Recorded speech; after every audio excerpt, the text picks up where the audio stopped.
People are dying. There's 110,000 people dying every day from aging, 40 million per year. Much bigger crisis than COVID.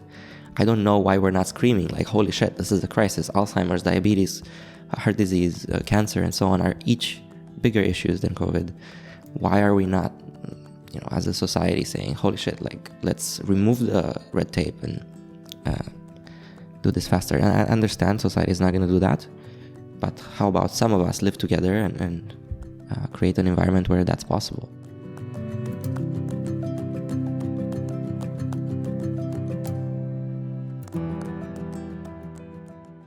Right, Laurence. Yeah. Is it Laurence Ion? Yeah, Ion, something like that. Where's that from then? Romania. Aha, right. Now, I have done a bit of because you weren't scheduled in to come, I've been a bit lax on my research. So I came in, I had a 5-minute scoot around the internet to find out who you are. So excuse me for that. But obviously the stuff I'm interested in, and actually, I had a couple of people mention you had a really good talk yesterday on longevity. Is that right? Yeah. Apparently it went down really well. So yeah, well done fun. For that. Thank you. So I'd love to talk about that. There's two obvious subjects we can talk about. One is obviously free cities, and I think I'm going to categorize you as coming from the pop-up / network state end of the free city spectrum. Is that fair to say? It's definitely from that, and so I actually come into this from the longevity angle, and as a way to achieve innovation faster in medicine. I think free cities are needed. So, but I also come from, we have VitaDAO, which is an online community, so it made sense. Like, oh, how about we crowdfund some territory? So it kind of came from that network state spectrum. Although we don't call ourselves a network state. And then pop-up cities are just kind of a way to step from an online community closer to something like a city. Just going to take those energy and focus pills just in case I need them. Cool. Well, look, that sounds perfect. And actually, I love the title of your talk. It's very self-descriptive. How to build a new city and prevent aging and death. Yeah. I mean, that sounds like cool. Like, tell me more.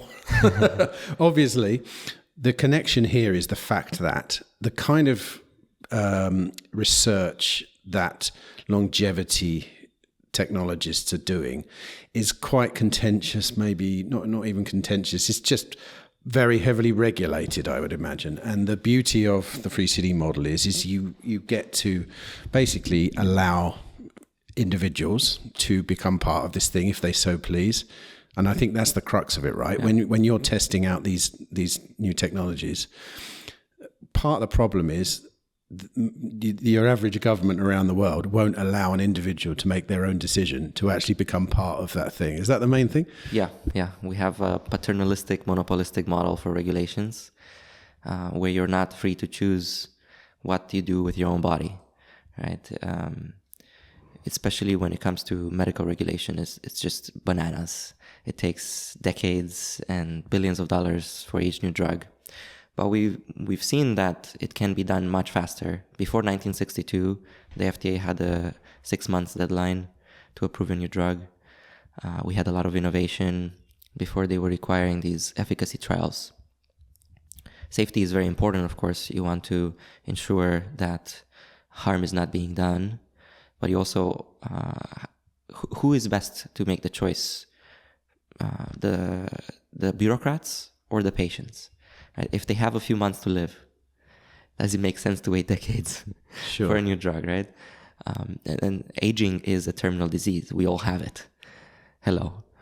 Everyone thinks, like in the abstract, that health is the most important thing and you don't want to lose it. But still, people don't seem to kind of focus on it. Like, you can't have freedom if you don't have freedom from aging, disease, death, right? I suppose it is the ultimate freedom, isn't it, really? Yeah, you can be on an island, nobody bothers you, but then from the inside, you're being consumed by this disease called aging. So is that how you categorize it? A disease? Because that's an interesting... I would say it's a medical problem. I like to kind of say it's a disease and so on, but some people have a problem with that. So it's definitely something that nobody enjoys, right? Getting older, wiser is good, but the pains, the aches, the diseases, Alzheimer's, heart disease, cancer, and so on, and the current system, the pharmaceutical system, kind of keeps you in a poor state of health for longer, maybe, just managing your symptoms. How about we just target the root cause, not the effect? Aging itself, to all these chronic age-related diseases. Wow. So how do you target aging then? Like, what are the main areas of work being done? And I've bumped into various people around the world who have been going to Prospera in particular in order to have some of these procedures, technologies. It's a real big deal, isn't it? Yeah, it's a new paradigm to medicine. We have slowed down, or society. So there have been dozens of pharmaceutical interventions already that have shown to slow down or even reverse aging in lab animals. We have 0 interventions shown to extend lifespan in humans so far, though. Clinical trials are way too expensive and take way too long. Innovations that were made decades ago, we see them today. So Ozempic, Wegovy, the GLP-1 agonists that everyone is raving about, are making billions and billions, were discovered in 86 or early 90s. Ozempic was?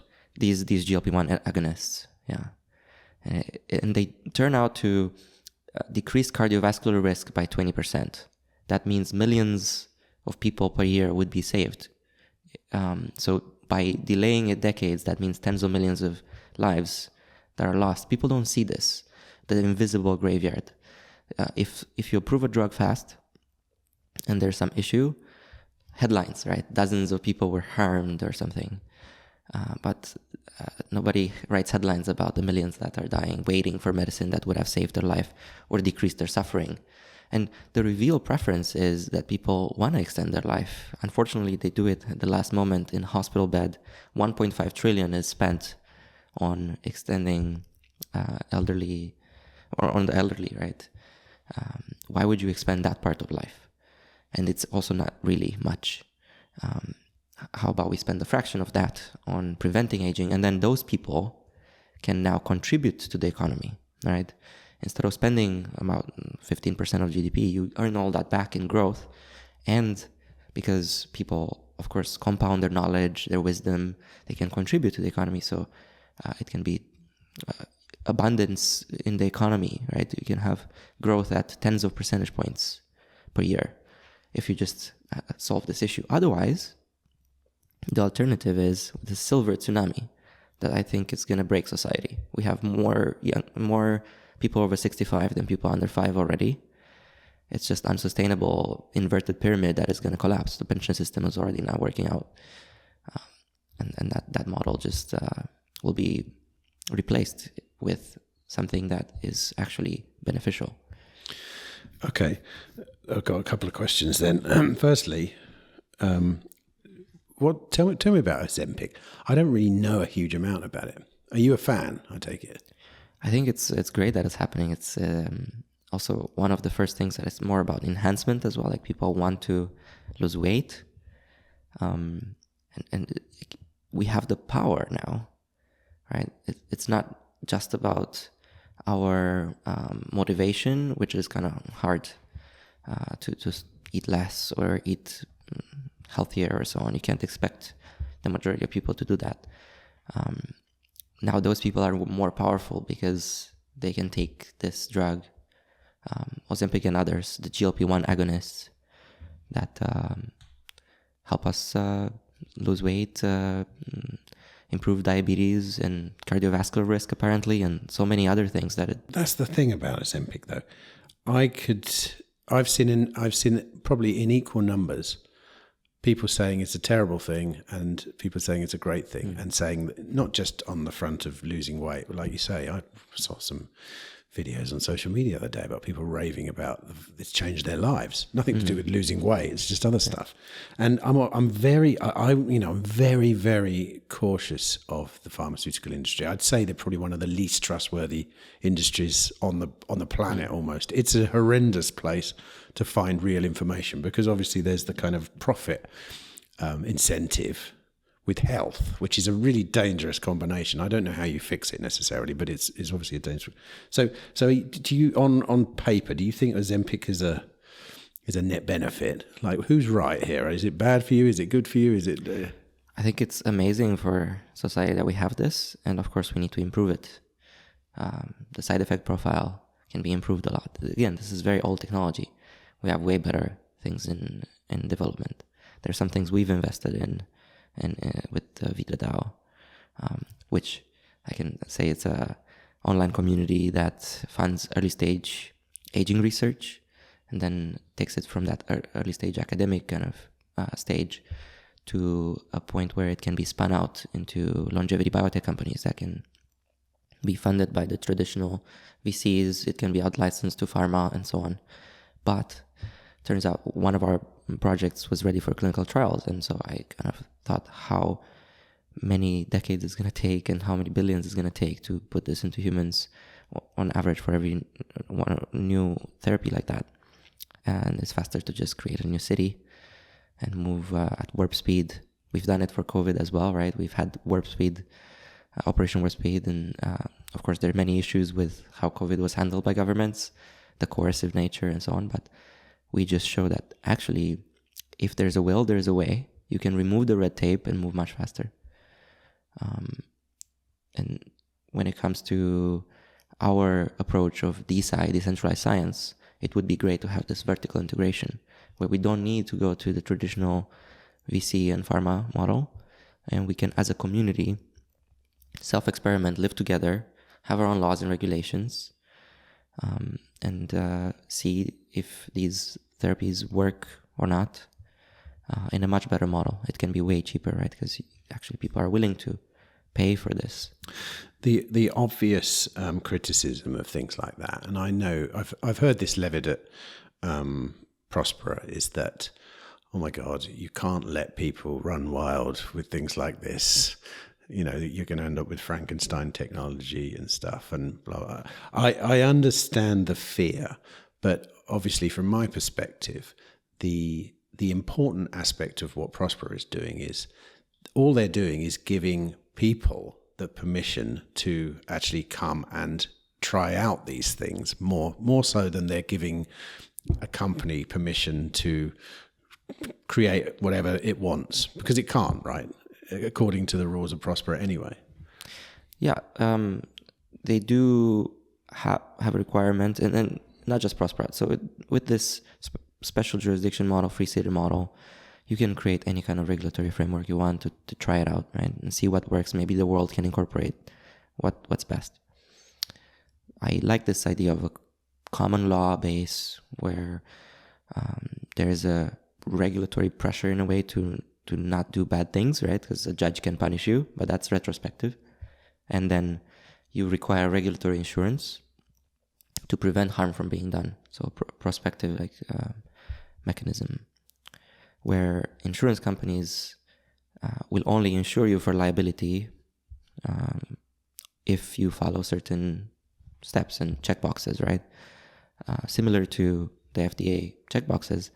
But now also there's an incentive to move fast and be cheap because you have competition between insurance companies, where at the FDA level it's monopolistic and doesn't work.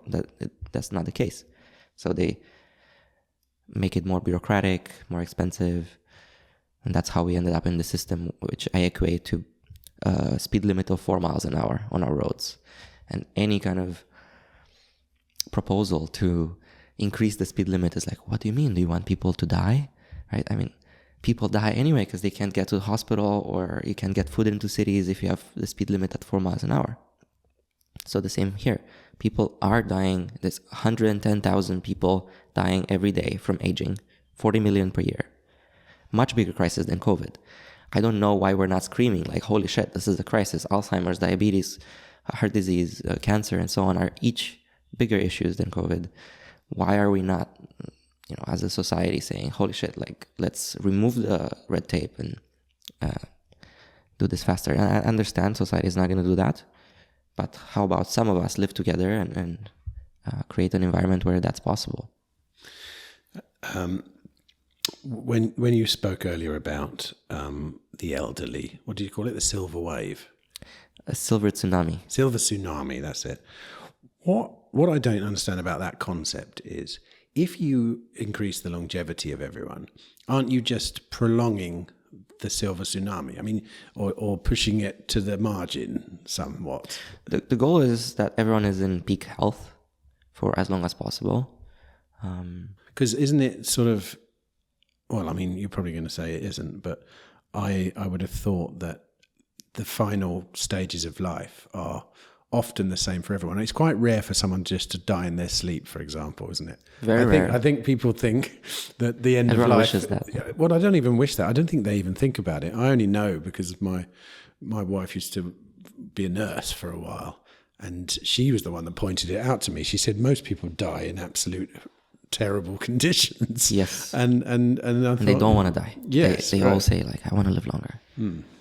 So how does that work then? If you're creating longevity, but you've still got the problem of old people, right? I don't think it's going to be a problem of old people. So usually, of course, old people might be in pain and they might want an end to it. But if you rejuvenate them, right, you restore youth, or also if you prevent aging, or stop it fully, at least slow it down initially, right? So people can live longer, another, say, 10, 20 years.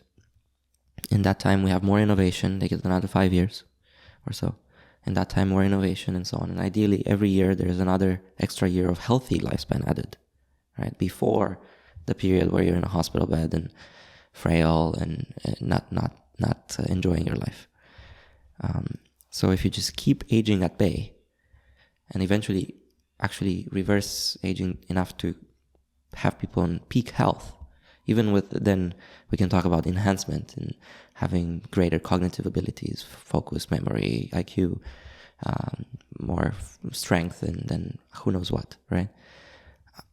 You don't need to worry about that end stage of life, which you might never reach anymore if technology keeps improving. So what are the cutting edge currently? I know that the people I've met who have been trying these things out tend to go for the enhancement side of it. I don't know. Give me a little rundown on what the kind of, what's the sharp end of the wedge? Yeah, enhancement is great because it helps you now, right?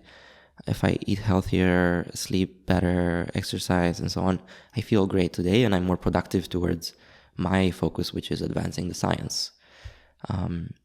Because we need to know what will work for longevity. These things might also help me live longer, I hope, to catch those technologies. But of course, my goal is 2044 to have aging under medical control. Wow. Your personal goal, or is that vetoed out? Oh. Yeah, my personal goal. I'm thinking about my mom. I don't want to delay things more than my mom's reasonable, healthy lifespan. Tell me the procedures or the drugs or the whatever. I want to hear what I'm missing out on, basically. Yeah, most of them are in development in clinical trials, and unfortunately, the current system might make it such that you have a lot of false negatives. Some drugs that would have helped with aging, but fail because of the way they're designed. These clinical trials are designed. There's a lot of evidence for rapamycin, like it extends lifespan in every model organism we've tried it in. Rapamycin. Rapamycin. And how do you take that? It's a pill. It's been around for many decades for preventing organ transplantation rejection, but if you take it in much lower doses, it turns out to extend lifespan in every model organism. We don't know in humans yet. Many people are taking it, have been taking it for a long time, but that's just kind of biohackers, right? And they're not putting the data together to actually have a statistically significant signal and say this does or does not extend, or let's say delay morbidity and mortality. Morbidity meaning the onset of disease. But we just finished recruitment for a first clinical trial with rapamycin and exercise. We funded this trial with VitaDAO. Okay. So we'll see. Okay. There's other things that have show promise, like urolithin A or NMN and R and so on. I've taken NMN. Pros and cons. Actually. NMN. Yeah. I've taken that.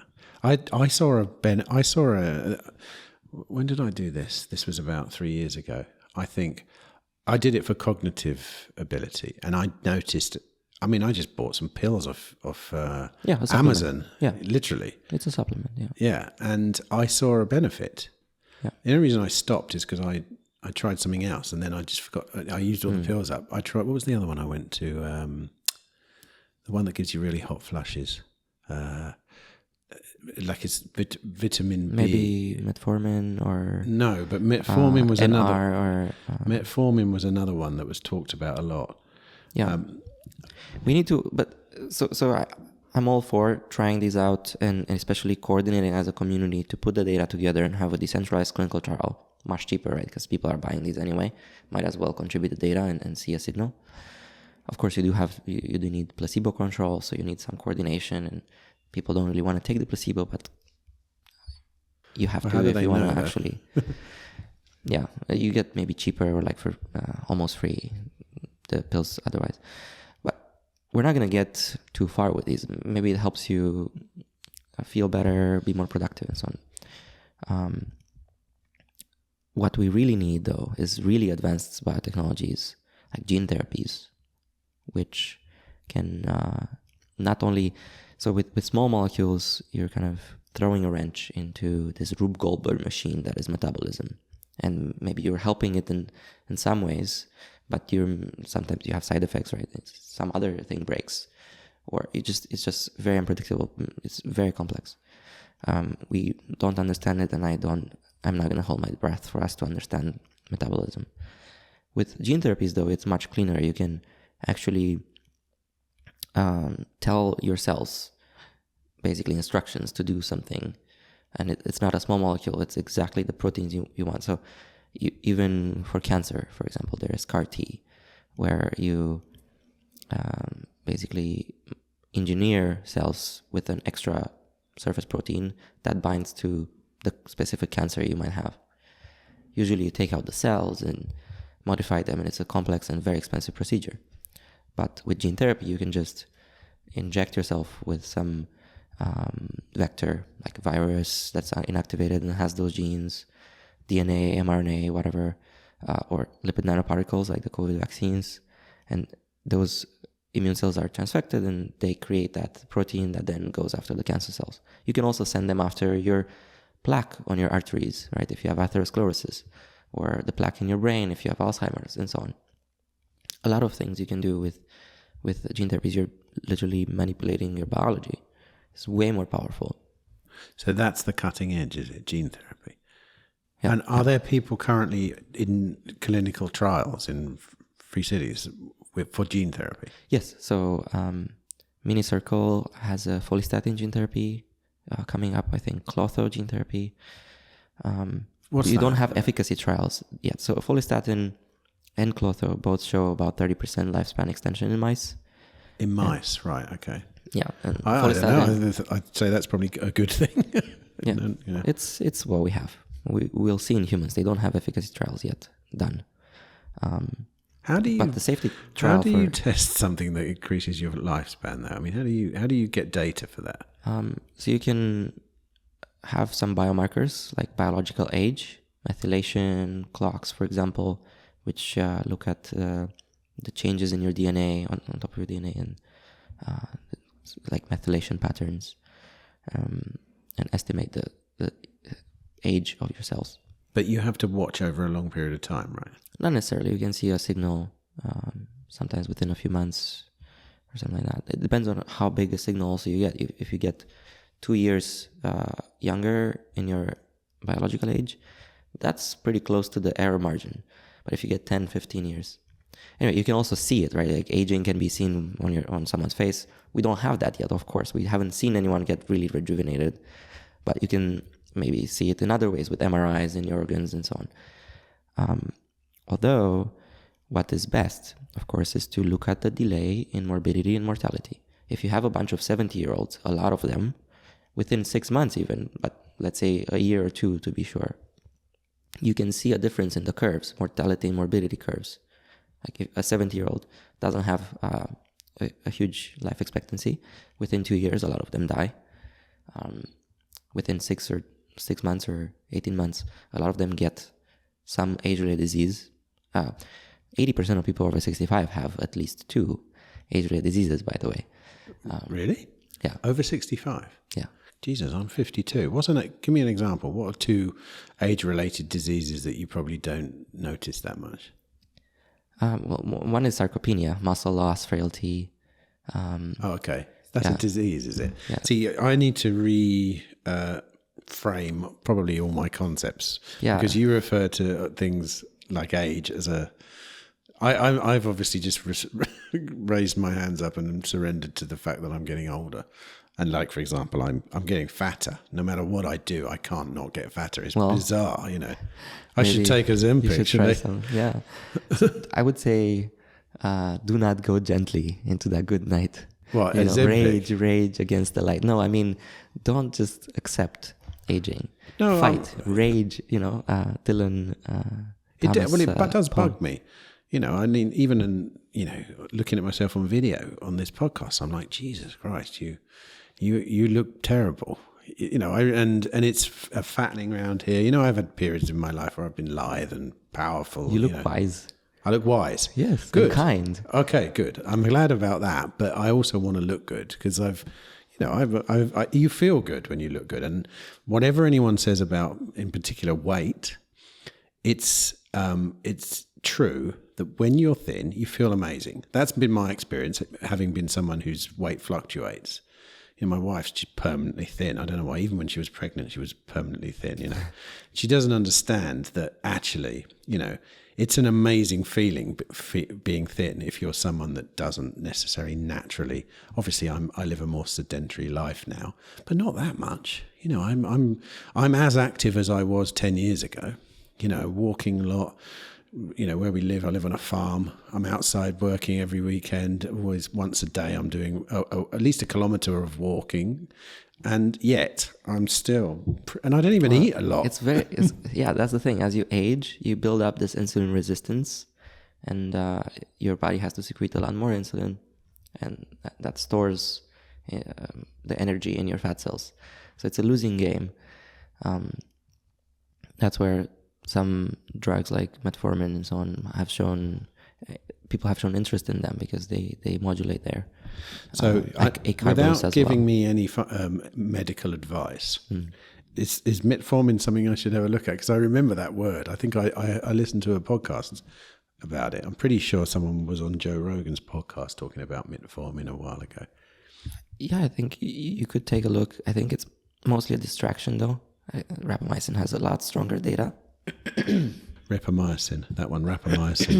But can you get things like rapamycin as a supplement off Amazon? No, you don't need the prescription. Metformin is easier to get. Many countries don't require a prescription. I'm saying it's mostly a distraction because I just wish people would focus more on accelerating clinical trials so that we know what works, rather than everyone is kind of trying out these things and we're not going to get anywhere with these small molecules. Okay, so we've got the kind of rapamycin, we've got the supplements, we've got gene therapy. Is there anything else that I should be aware of in that kind of space? Yeah, I mean, first thing I thought about when I thought about buying more time so that we have those innovations come through, I thought, well, maybe some of my organs are going to have an issue. I can get a transplant. The problem with transplant is that you have rejection. So how about I make an organ out of my own genes, so it's not rejected anymore. So 3D printing of organs and so on, there's the whole thing. Very hard. Now I'm getting into the controversial part. How about we grow a brainless clone of ourselves, right? So 1 in 5,000 babies are born with microencephalopathy. It's basically born without the neocortex, and they're basically in a coma. So it's just one gene. So you can turn off that one gene, and the brain doesn't develop. And then, of course, you could use it for organs. It's not just about organs, though. So there's this idea of actually whole body replacement, transplanting a head onto a young body. Bloody hell. I mean... This is like short to medium term, until we invent better biotech. This is like the brutal, barbaric approach, surgery. I mean, look, if you could grow a clone of yourself and keep it suspended, it would be perfect. You get the perfect organ transplant. I suppose when you talk about replacing your body, that throws up more existential questions for me, in as much as even at the root of it is what is you? Right. Like, what is you? I don't believe that you is what's going on inside your brain. I think there's probably something more vital than that, more sort of more of an essence of who you are. And I think of the brain as a tool of that of who you are. So it's a fascinating thought journey to go on to wonder what it is that you would need to transplant. Like if you changed every cell in your body, is it still you? Well, hello. Every cell in your body does change. Every 7 years, that's right. Yeah, the ship of Theseus thing. So what is you? It's complicated. By the way, every cell in your body today has been alive since the first replicator. There's an unbroken line so your cells are all divided from a cell that came from your parents. And that cell came from their parents and so on, right? Cells just do meiosis, divide. It's not like a cell makes kids and dies. So actually, biological immortality already exists. And by the way, there are animals that don't age. There are immortal jellyfish, some hydra, even turtles and lobsters don't show signs of aging. They just keep growing, and at some point they get eaten or some diseases. Aren't there some lichens that live for a very long time as well? There are all kinds of mushrooms, mycelial networks that are the oldest organisms on the planet. More decentralized version, that's quite different from us, right? But a lot of these are different from us. But the point is that biology has figured out ways in which it doesn't have to succumb to entropy. Doesn't mean death doesn't exist. That they do get caught by predators and so on. Just the difference between us and a lot of mammals and a lot of animals is that we have this exponential curve. With age, mortality increases exponentially, and with some it doesn't. It's just not more likely to die when they're old or when they have been alive for longer. It's all kind of statistical, and that will happen with humans too. 1 in 1,000 people between 16 and 22 or something like that, where they're the healthiest. There's no aging there, right? 1 in 1,000 die. So statistically, over a few hundred years, like after 400 years, let's say, it's 99% or something likelihood that you're going to die. So I'm not saying that people are going to live forever. Maybe, of course, we're going to decrease accident rates and improve mental health, so there's less suicides and all that. But of course, it should be a choice. I would rather have the freedom to choose my lifespan every year. Like, do I take the therapy that will give me another year of health? And then otherwise I start degenerating and dying. Well, therein lies my existential question, which is entropy is obviously an evolutionary adaptation in a way. I would say that death has basically made us who we are. It allows the human species to keep evolving. Without it, we might ossify. And so especially if you look around the world and you see examples of organisms that don't necessarily die, why would we we've obviously evolved a need to die, and I'd say it's probably to do with genes mixing. If people last too long, then the process of variance takes longer, right? Literally, because I suppose I don't really know. I'm making all this up as I go along, but I would say that you don't need death for evolution. as long as you make new organisms, there can be biological evolution. But biological evolution is very slow, and you did need death if you had like a petri dish with limited resources, for example, right? But it doesn't have to be zero sum. We've always found a way to increase the yields and have more resources. We've always been worried that soon we're gonna have overpopulation. We're gonna have too many people. I remember even in the 1960s there was a gathering in Rome. What are we gonna do? We're gonna eat each other by the year 2000, and it didn't happen. And before that, like in the 19th century and so on. And I don't think it's true either. I mean, I've flown around the world, some parts of the world. I think if you talk about cities, then maybe, yes, you need to expand cities. But as far as actually landmass on the planet and resources, there's enough for, oh my God, fly over Russia. Yeah. It's hours and hours and hours of forests. Yeah. Even without aging, there will be other causes of death. And even without those, it would take, the birth rates are going down. Death rate is just very small. Dent, and just it's kind of where you can make a difference is in the birth rates, and even with all that, it will take hundreds of years, maybe 1,000 years to fill up the planet. Depends on how you estimate, and depends, who knows what we're gonna discover in the future that we don't even think about. So it might be even more.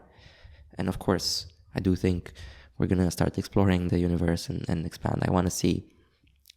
If we have 1 trillion people, that means there are 1,000 Einsteins and 1,000 Elon Musks and so on. I want us to see that, like quadrillions of people, ideally, in roaming the galaxy and expanding, and just how much innovation would come out of that. I want to see that. And of course, with AI having super intelligence, maybe within, I don't know how it could be more than a few hundred years, right? And I don't know that we can even talk about what's going to happen, right? I don't think so. The problem for me is in that there is, for me, a very obvious and coherent fork in the road, which is transhumanism and non-transhumanism. And I appreciate, I'm kind of transhuman now. I've got a phone that tells me shit. It's very good at answering all my questions, and I hold it in my hand. It's not quite embedded in my consciousness yet, but I have had my eyes fixed. I've had surgery on my eyes to see, and things like this. However, get heart transplants or for sure bionic hearts, like mechanical hearts. However, there is a version of transhumanism which is far more extreme and far more, at least for me, divisive. And I'm almost certain that I would struggle down that road, mainly because of my experiences with technology and freedom already. So freedom and technology, they're very intricately connected. If you look at the current state of the world, technology has allowed authoritarianism to scale immensely. Algorithms can be used to sort of limit your freedoms very, very easily. And much better than trying to get humans to do it, actually, is to do it with algorithms, with your phone, your credit scores, this kind of stuff, Now, if I think about incorporating those technologies really in me, and I'm talking especially AI and stuff, maybe I'm an old fart. Probably I am, and probably people will look back in 100 years and go, "They're the But that does make me feel uneasy. As someone who I've got an open mind to things. That does make me feel uneasy. Yeah, the thought of it. The status quo, though, is unacceptable to me, where we don't have a choice and we have all these diseases and dying. Of course, there are challenges. I hope we find solutions to those challenges. I'm going to work on those. It's exciting. I want to see the future, even when things don't go so well. It's okay. Challenges. I'm a problem solver. I still want to see it rather than just dying. Of course, dying is always a choice. Hopefully, right? We don't want eternal torture. Well, that's an important question. I mean, I would frame it like this. Some people live their lives with the thought of heaven at the end of it, right? Seems like, and they live, one day I'll be in heaven. But then if you break down that concept of heaven, that's just heaven. That's eternal. It can be on earth. But it's also eternal. It's like you ever wondered that you might get bored of heaven? Like, what makes this life quite interesting and exciting? But by definition, it's that it's so amazing. Like True, but I've been in situations where I've been ecstatic, and the fact that things stop and finish and have an end to them is quite an important part of being a human, I think. You need balance. You can't be in ecstasy all the time or in sadness all the time. Right. High school ended, right? Like I look back at that time, or just there's always going to be endings and new beginnings. But I think that presents a pretty existential kind of like trauma, I suppose, to this notion of you being able to choose when you die, especially if we're talking about living. I mean, imagine something I've thought of when I've thought of longevity is, imagine seeing my daughter. I've got 2 daughters and a son, and they're all one of my daughters is 9. Imagine seeing her as a 96-year-old. Well, like if you get to see her as a 96-year-old, it means aging is not so much of a problem anymore. So you're probably also in optimal health, and so then she would be also. So she would look like 25. Would she? Right. I would assume so. Gosh. Right. By then, I mean that's a long time to be on the planet. I think I know a lot of people get to their old age, and there's a common tired now. When people get into their 90s and stuff. Revealed preferences, they do buy more time with a lot of money. 80% of healthcare spend is in the last year of life, usually in a hospital bed. 80%. Yeah. It's crazy. It is. It's true. I know that. I understand people want it to be over when they're in pain and all that. But if you don't have that anymore, I don't think they will. And by the way, as we talked earlier as well, there's this other idea of cryonics. So if I'm not enjoying things right now, or I'm bored, even though boredom is also fascinating, by the way, try meditation. I still wouldn't want to. So first of all, maybe there's some mental health issue. I would want that to be solved as well. But even at some point, if I'm like truly sure and I've spent a lot of time thinking about it and so on, why fully end it? Like I can go into cryopreservation, into biostasis, into a pod, right? Set the clock for 1,000 years and then pop out, and like if I still don't like it, set the clock for like 1,000,000 years or something. Pop, and just why? Like I want to have that freedom of seeing maybe things improve. There's always hope. I'm an optimist, so. Yeah. I am an optimist too, but I think people make really terrible decisions, and I think that could. I mean, it's a contentious subject, but I see a version of that happening all over the place at the moment, with, say, people deciding to change their gender, at age 14 or at age whatever. There's some terrible decisions being made currently. People, physically changing their bodies. Imagine if you decided to go to sleep. I guarantee you, a lot of 14-year-olds, if they could, would hit a problem in their life and then go, do you know what? The doctor says, well, look, you can just cryogenic freeze yourself and come out when everything's better and stuff. And but a number of them would do it. It would be a terrible decision, I would say, But a number of them also kill themselves. So maybe it's better to have that choice. Well, no, I would say there's probably a better therapy there. There's the underlying reason for wanting to freeze yourself at age 14, which I would hazard a guess didn't exist 100 years ago, or 50, maybe even 50 years ago. I think a lot of the decisions people make currently are based on some very new and unusual,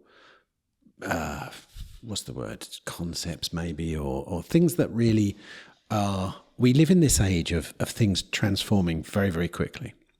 In the past, we had this benefit of these age-old ideas or ways of being or ways of living. Like, if you go back far enough, people lived the same for quite a long time, even their life expectancy. And as a result, the existential threat of decision-making wasn't there.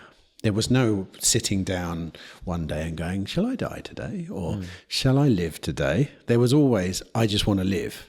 And when my time's up, I'm grateful for what I've had. And if it happens in a nice way, good. If I get eaten by a shark, it's terrible, but so be it. And I think it's better to be eaten by a shark than to suffer for the last decades of your life? Possibly. I really don't know. I mean, I'm not afraid of death. Like, if I'm dead, I won't care, because I didn't care before I was alive, before I was born either, right? It's just while I'm alive, so that pathway of dying is like, it doesn't compute. It's a paradox. It's not even worth talking about, because I'll be dead. Why does it even matter? Well, it might matter, actually. I mean, it depends. I don't believe in an afterlife, so I don't have a reason to believe. But anyway, it's a whole other philosophical discussion. So to me, the only path that makes sense is to, and it's also fascinating to work on extending lifespan. And I have this idea of, you can work on curing aging as option 1. Option 2 is other random fun side projects. With option 1, you can then afterwards, after curing aging, you can do other projects. With option 2, you're dead. So I prefer option 1, where I can keep doing amazing things afterwards. That's why I'm prioritizing this, to have that freedom to choose whether I live longer, and freedom from disease, of course, so I can fully enjoy life. I think for me, the question becomes, do I want to continue like this? That's the only question. I mean, if you ask yourself, what is the purpose of life? You'll get a myriad of answers. In my case, it's like, am I being productive? Am I serving a good purpose? These are the main things. So as long as that continues, sure, I could live forever, but I don't necessarily think about it in many other terms. Obviously, you've got friends and family that you don't want to let go of, especially if you've got children. The last thing you actually want to do is ever say goodbye to your own children. I think that would be the most terrible thing that could ever happen to you. But given the choice, yes, I would probably keep going until one of my reasons for living, or all of them, weren't there anymore. And one of them would be my children. The other one would be, is there a point to me being alive? Am I still having a good effect on the planet? Yeah. Also, it's good to discuss all these things. By the way, rational arguments don't really change people's minds. So I'm also working on creating movies that show a world without aging, and all kinds of challenges and solutions, and protagonists going through journeys, right? I think it's more interesting to look at it this way, because usually it's dystopian. All the stories that we've been told about seeking the fountain of youth, or elixir of life, picture of Dorian Gray, all these things, there's always a reason why it's not good. We've been taught that you shouldn't even try. It's selfish. It leads to ruin all the time. Like Icarus, you shouldn't fly too close to the sun. Your wings get burned and you fall down. But hello, now we fly every day, right? People thought that it's not possible. Top physicists were saying, so top experts in physics, they should know that flight is possible. They were literally saying, heavier than air flying machines are impossible. Lord Kelvin and other physicists. Even after the Wright brothers flew, people didn't believe it. That they thought it's just impossible, right? People also come up with, it's like Stockholm Syndrome, come up with all kinds of arguments why something that you can't have is actually not good anyway. The fruit that you can't reach is bitter, right? But yeah. I was talking about films portraying longevity. I think the most common Hollywood portrayal of longevity is the kind of tortured person who has to see all their loves live and die, which is an interesting prospect, actually. This is what I'm alluding to that when I talk about seeing my own children as very old. But I suppose in your world, everyone's got longevity, so it doesn't matter. Yeah, just like vaccines are free to the individual. The government pays for the vaccine because it's cheaper to prevent the disease than treat the symptoms later or treat the effects of that disease. Also, of course, all the lost productivity of that person being sick, not contributing to the economy. I think the same way these anti-aging therapies will be, it doesn't have to be the government that pays for it. It could be insurance companies. You have life insurance that doesn't want you to die because then it would have to pay out a lot, right? So paying a few bucks for a vaccine to prevent you dying makes a lot of sense. Unfortunately, now they're regulated separately from health insurance. Like health insurance can give you drugs, but doesn't care if you die, because then you can't stop paying. Life insurance cares if you die, but cannot pay for your medicine, because that's health insurance. Putting them together makes a lot more sense. Right? And then also disability insurance and pain insurance. So like you have some entity that cares about you, like your mom cares about you, to not get sick, to not die, to not be in pain, not be disabled, and so on. So it doesn't have to be government, and it doesn't have to be that the individual pays. Even the economy, the society, the free city benefits a lot from people being healthy, right? Yeah, I mean, pensions will have to change as well, won't they? I mean, well, pensions are ultimately, I don't like this whole like government paying pensions. It's investment funds. People invest, right? Sure, and then at some point they have something away, and from the yield they are supposed to live indefinitely from that yield. But of course, you don't have to retire. You might retire for a few decades, but then you might get antsy and like want to create something. Also, more technology comes up, and like AI comes up, and you might be like, oh, I want to do that. I have a friend, she was 72, and she was thinking, I'm probably gonna die at 80. She had like 8 years to live in her mind. She was kind of checking out. She was like not feeling great. And then she learned about longevity, and she was like, oh, I might live to 120. That means I have 48 years. Time for a new career. She changed her career into neuroscience and wrote a book and all this stuff. So I also like your perception of how long you have, and it might affect how you feel, how healthy you are. And again, she's now contributing to the economy, right? It almost certainly has a massive impact on how long you live as well. I mean, probably. When you look at... And she doesn't need pension anymore. Well, right? when you look at old people, and I have a number of old people in my life, the ones who have given up die very, very quickly. Like as soon as, not even that you're necessarily ill, but as soon as you check out of life, it's 1.5 years, and then you go. It's quite astonishing. If you hold in your mind this kind of goal, be it 120, 150, it almost certainly has a massive impact on how long you choose to live. Same with people, if one of their children dies, often they die quite quickly. Yeah. Once you take away that thing that gives them meaning in their life, it's gone. That's what I'm saying about myself. I think as long as there's meaning in my life, I probably would keep going indefinitely, as long as I wasn't strapped to a bed with tubes and stuff, That's why I also love this living together with like-minded people that want to live longer, that care about longevity. So creating not just a co-living space. So we've created some co-living spaces, some hubs where people can come and co-work, like Zeller City in Berlin as an embassy for longevity. And then there's going to be Vitalist Bay in San Francisco Bay Area, and Berlin House has a 16-story tower for frontier technologies, including longevity and crypto and AI and so on. Bloom City in LA with filmmakers, right, as well. All these gatherings in existing cities form this global network. So there's, of course, the online community like VitaDAO that's just online, and then people living together and co-working, having healthy food. It's just being in that environment. I'm the healthiest I've ever been as well, because we are social animals. I go to bed early because the others are going, and they're not. I don't have FOMO because they're staying up and partying.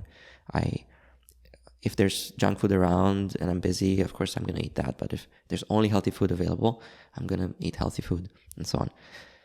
And then the kinds of conversations I have, the challenges, the love for life, the awe for life, for people that have this optimism, want to live longer, is just amazing.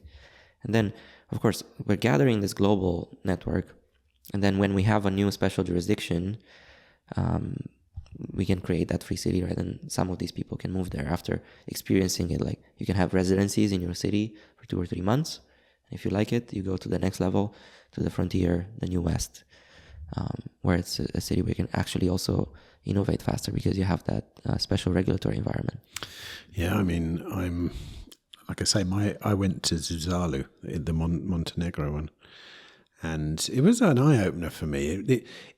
For me personally, going there helped me understand the different facets of the kind of free cities ecosystem, and especially the one that you've just highlighted, which is there's kind of people that create an online community and then manifest it in real life. And then at the other end is the people that create the kind of the physical legal framework, the physical community, and then attract the people to come, if you see what I mean. You go, it's almost like you go community first, then place. We go place first, then community. But we work together. That's well, the thing. Sure, yeah. And meet in the middle. So I've often talked about this. It's not that easy to work together, though. I don't know whether you've noticed this. I mean, I suppose in a way your end of the spectrum is working in Prospera, for example, right? Yeah. Well, so it's not easy working together, indeed. But we can do it. I mean, we have to let go of the egos and so on. We had this amazing experience with a pop-up city where we saw, we brought 200 people for 2 months to try out and see how it's like to live in this village in close proximity in Montenegro. Started by Vitalik, of course, mostly Ethereum people, but also a lot of alignment towards longevity. Also tracking our biomarkers, doing many clinical trials there.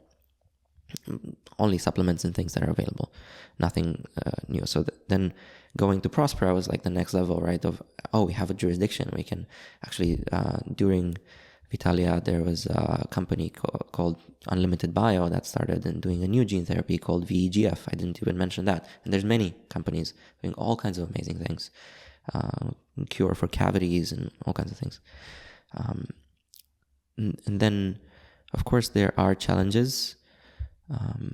I do hope that we're going to have more special jurisdictions. Like there are some potential ones in the world existing that are lesser known than the Honduras ones, especially now given the recent Supreme Court ruling that they're unconstitutional in Honduras. It's even more needed. I wish we would have moved faster and found a new location and locked it in with the government beforehand. But, it is what it is.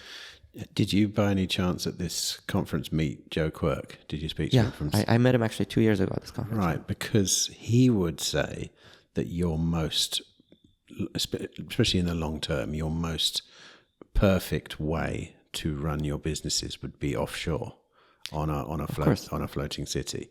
And you should, I mean, if you have a word in I don't know, if Vitalik's ear or something, he's a very wealthy gentleman, isn't he? Joe needs funding to kind of get these, because they've got the small scale version going, but the large scale version takes so much preliminary investment, even in getting the, I don't know whether you know about flagging and things like that, about basically getting insurance for these things. You can't just get insurance without a lot of regulation first, and it costs millions of dollars, and that's before you've even created anything large. But the whole idea of doing offshore clinical trials, for example, is a no-brainer. It almost certainly exists in the future of biotech. My focus is on growing this global network of people living together and then eventually going to a land special jurisdiction, but we could also go to a seastead or a cruise ship or so on. I do appreciate that there's many approaches.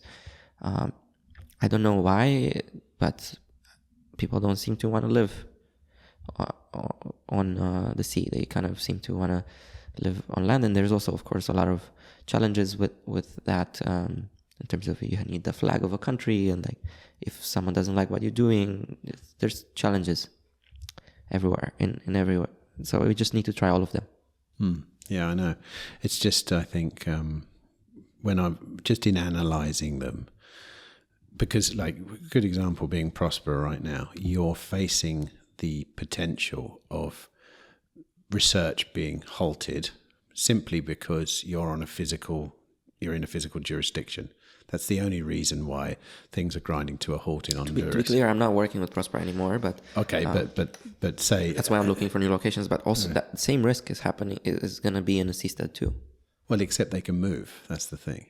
You can actually move, and also when you I can say be boarded and when I say seastead, I mean you've got to go deep with Joe. It's like they are floating islands, basically. They're not little, At the moment, they look like little pods and stuff. The powers that be can, if they don't like what you're doing, can just board you. And well, it's easier for them to do that than in a country where you have the special jurisdiction, yes, you have potential issues with that country, but Currently, it's very hard for other countries to come in and dictate what happens on another sovereign territory. Of course, but that's that's how seasteads work. Like you gave the good example, like cruise ships. Cruise ships are flagged in a country. Yeah. And cruise ships aren't getting boarded left, right, and centre. And they are actually floating private cities. They actually adhere to those characteristics once they leave port. Yeah, but if they do things that someone doesn't like, I don't know, pharma doesn't like, let's say, who knows how they can apply pressure. They do. I mean, they do. There is medical tourism on boats, actually. Yeah, but it's such a small scale that it doesn't matter. I'm talking about we need to have this as a moonshot, Los Alamos, Manhattan Project, at the level of 1% of the world GDP, at the level of millions of people working on this. Otherwise, we're not going to make it within 20 years. We're not even going to make it in my lifetime. So you need a very big geographical area, you mean? We need a lot of people, a lot of technology, a lot of innovation. I think you need a lot of people living there and on land, but maybe on seastead too, to have that legitimacy of like, we are here legitimately making our own laws and regulations. Like, who are you to tell us how to live together, to tell us what we can and cannot do? What are these authoritarian urges that other people somewhere else have over where we are? And you need to keep the country you're in happy. For sure. If you're living on their land and you have an enclave there, a semi-autonomous jurisdiction, the best way is, of course, to bring a lot of investment, to give a lot of jobs and bring talent. Our pitch is, this is a medical innovation zone. It's not about like, we're creating a city that does everything better than you. We're better at governance than you. No, it's kind of trust the doctor. We're building an amazing hospital here, bringing top talent. Of course, we do need that regulatory autonomy to also construct fast and so on. We do need broad autonomy, but with the focus of medical innovation. I think it's a much better pitch. I've had great results talking to countries about this so far, and we'll see. But of course, also you can share in the upside with the neighbors, with the locals, even direct dividends eventually, right? Where they can actually see not just the tokens or some equity that is not transferable, where they're like rich on paper. I think also direct dividends or revenue share. And the same if you're on a cruise ship or in a seastead, you have a flag of a country, and I think also you could have a way to share upside with them if you don't give them jobs because maybe they don't live there. You could have remote jobs to that country, I guess, but you can at least share upside because ultimately they're lending their sovereignty to you, even if you're international waters. I think the best way to share upside on a medical project would be to allow access to the hospital in your city. Of course, this would. It's subsidized by the clinical trials where the locals can use it as well. Tier 1 hospital like Stanford. Well, this Boston. would have worked perfectly on Roatan because they had the hospital on Roatan where Prospero burned, is. Yeah. And I was there. The best way to do outreach is to create a hospital in the free zone, which is better than everywhere else and cheaper, and then allow everyone to use it. It's the perfect tool. Yes. Perfect tool. But we need to focus on that. And it's such a much better pitch than rich white libertarians come to avoid taxes. Yeah. And they think they can govern themselves. I don't think anyone's pitching that, to be honest. Well, but no, it's not about pitching. It's about what people are hearing. I know, but that's the eternal battle. The PR battle is unbelievable. I mean, the things I've heard about what's going on in Honduras, the fact that no one ever mentions Morazan, which is, because it doesn't fit that narrative. Yeah. It's a minefield out there, and it's obviously expected because this is a very new and unusual way of doing governance.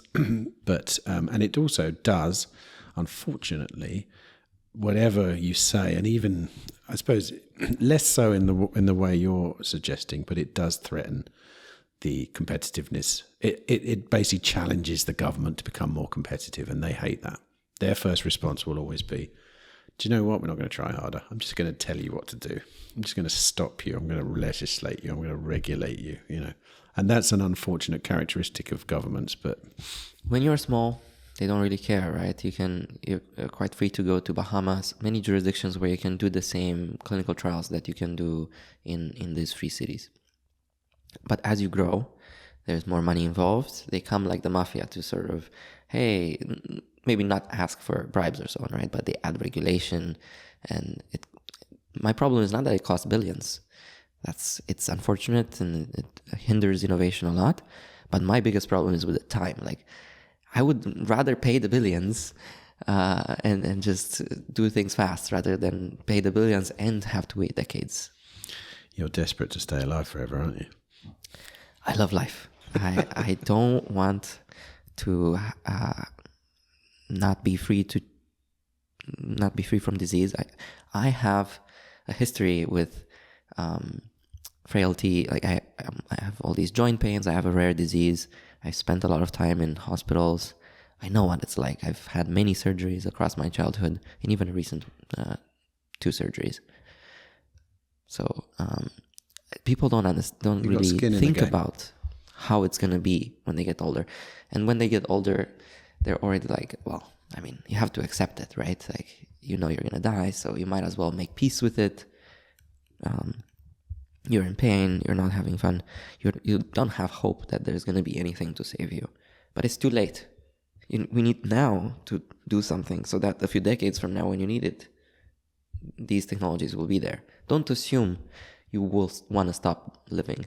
Don't assume you will be okay with frailty and degeneration. Fair enough, Laurence. Have the choice, have the freedom available. Yeah, I agree. I think myself and probably the majority of the world has made peace with the fact that they're going to die.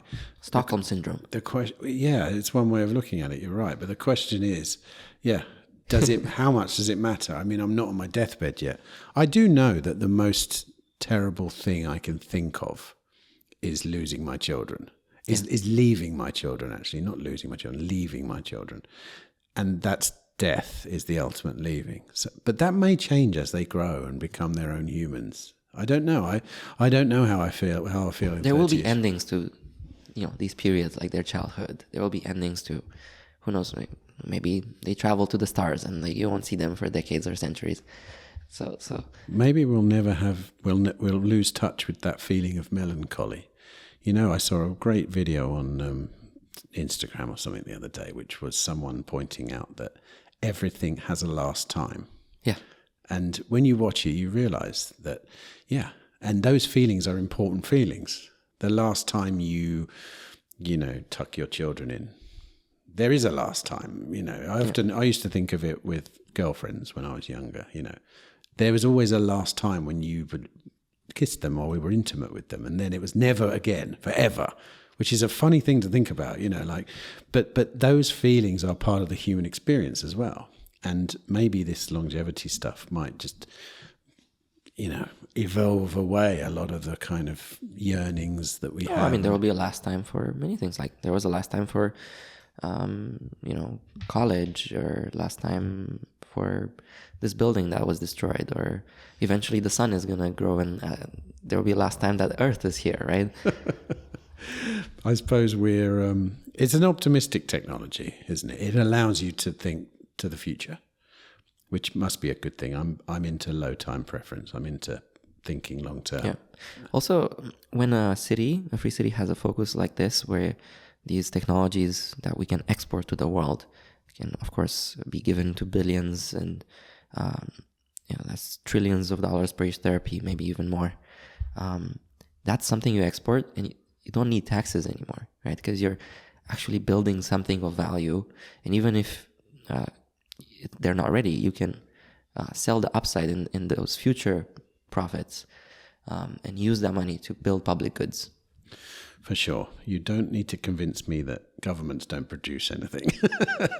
Not in the traditional sense. So correct. By living together and making this regulatory framework, we're creating value that we can also capture into public goods. Sure. I mean, it's the way the free-private city model works. It's you have customers of the city operator, and in your case, the hospital might be the city operator, creating a lot of wealth, providing certain services for individuals and in the community, certain buildings, certain this, certain that. Sure, I wish all governments worked like that, but unfortunately they're blood-sucking leeches. Yeah. Anyway, I unfortunately, as you know... On that note... Well, let's leave on a high note. All governments are blood-sucking leeches. I do actually have to cut this one short because, as you know, you were a latecomer and you filled a gap, fortunately for me. But love to have this conversation again. Maybe in a free city would be a great idea. But and I actually will go away and think about some of those things. It's true. I have set myself a subconscious target of about 80. I know that. So maybe I need to increase that. I've always thought the last 20, if I went more than 80 to 100 is not going to be great. Or it's going to be great. Okay, so it could be great. I better get back on Amazon and get some more metformin or whatever it was. Anyway, Laurence, thanks for coming in. It's been great talking to you. Really appreciate your words. And we'll definitely do this again sometime. Thank you, Tim. Pleasure.